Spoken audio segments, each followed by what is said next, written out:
Yo, yo, yo, yo! Welcome back to my YouTube channel. This is El Maestro. Okay, so yung pag-uusapan natin for today's video is the law of radicals. Okay? So if handa na kayo, let's do this. Okay, law of radicals. So specifically, itong law na to. The nth root of a product is the product of the nth root. Okay? So ano tong law na to? Okay? So again, we need your previous knowledge of law of exponents, and everything. Okay? Mga roots, perfect root, okay? Perfect squares, and perfect cubes, and lahat na yun. Okay? So you can check out my YouTube channel. Meron tayong mga ganong videos. Okay? So let's proceed. So sabi niya, the nth root, okay, yan, nth root of a product. So meaning meron kang dalawang factors. Okay? So product. So we have A and B. So again, this A and B represent any number. Okay? So it could be a number, a variable, or anything. Basta product sila, dalawa. Okay? So this is our radical sign. Okay? And this is our index. Alam natin yan. And we will color it red. Okay? Para mas madali nating ma-identify. And yung isang factor, we will color it green. And the other factor, we will color it lavender. Whatever. Okay? So next. So sabi niya, the nth root daw of a product is just simply equal to the product. Meaning, may minultiply tayo ng mga nth root. Meaning, yung nth root of A and nth root of B.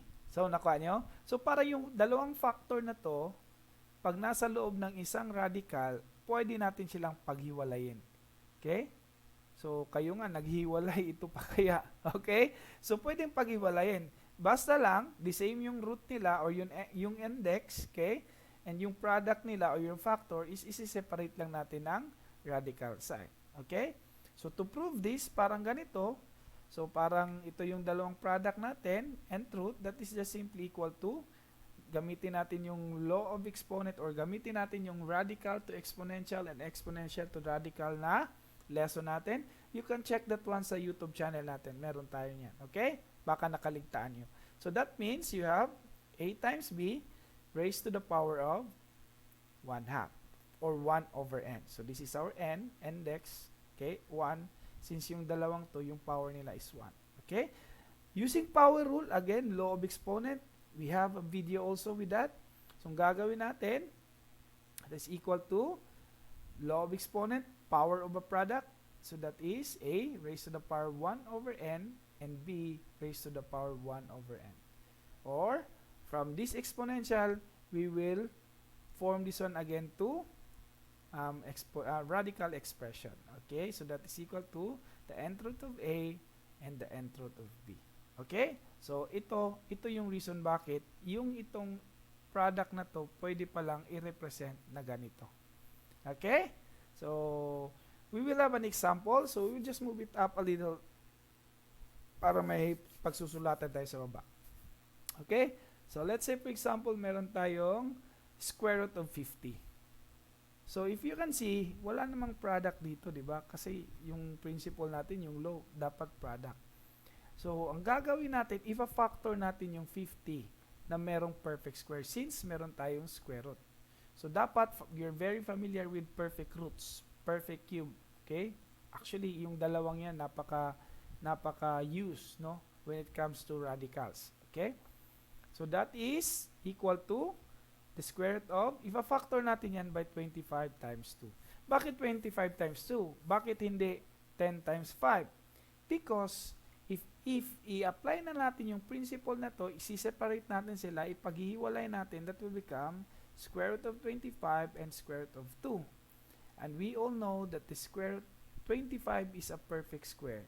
And that is equal to 5. So you can use your calculator to check that the square root of 25 is equal to 5. And square root of 2 is a irrational number, so we will leave it like this. Pag hindi perfect square, just copy. So that is square root of 2.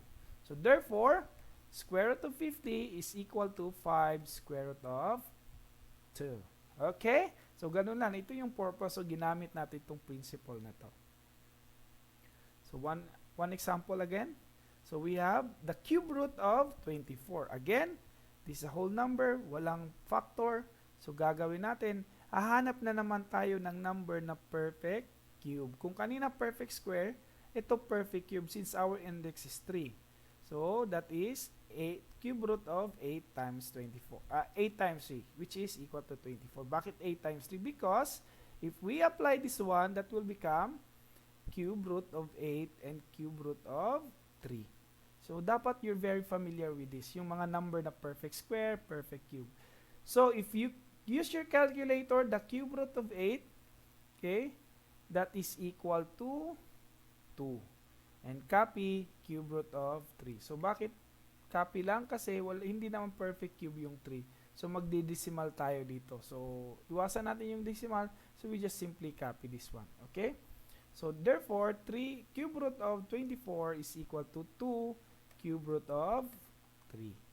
So how about if variable na yung pag-uusapan natin? So ganito. Let's say for example, you have cube root of x to the 5th.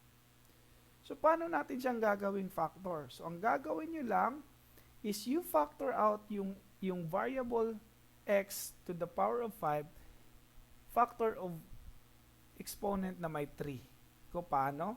So that is equal to the cube root of x to the cube times x squared. Okay? Lalagyan lang natin yan ng parang dot as multiplication para hindi kayo malito. Okay? So dyan, lagay natin. Boom. O yan. Okay? So, x cubed times x squared, that is equal to x to the 5th. Okay? So, na-apply na natin. Bakit kailangan natin hahanap ng power na the same sa index natin? Kasi ganito yan. So, that is equal to the cube root of x cubed times the cube root of x squared. Okay? With this, pag the same yung index natin, ito, at yung power ng ano natin, nasa loob, this one, actually, pwede lang natin yan ika-cancel. Meaning, mawawala yung ating radical sign, iiwan natin yung x. Since same yung index nyo, or same yung index natin at yung ating power dito. So, therefore, yung matitira is equal to x. Here, since mas maliit naman yung power natin sa index, so this is the simplest form now. So that is equal to, okay, so that is cube root of x squared.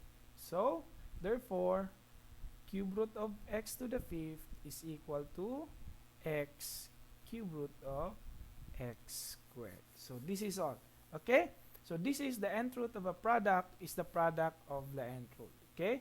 So for next video, another law of radicals, yung pag-uusapan natin. But for now, guys, thank you for watching. Sana may natutunan kayo. At kung meron, please don't forget to like my channel and share it to your classmates. Sabihin nyo, meron kayong video na nakita na may natutunan kayo. Okay? After sharing, and tell them to subscribe my YouTube channel. And click that notification bell button para updated tayong lahat. Once again, this is El Maestro. Thank you for watching.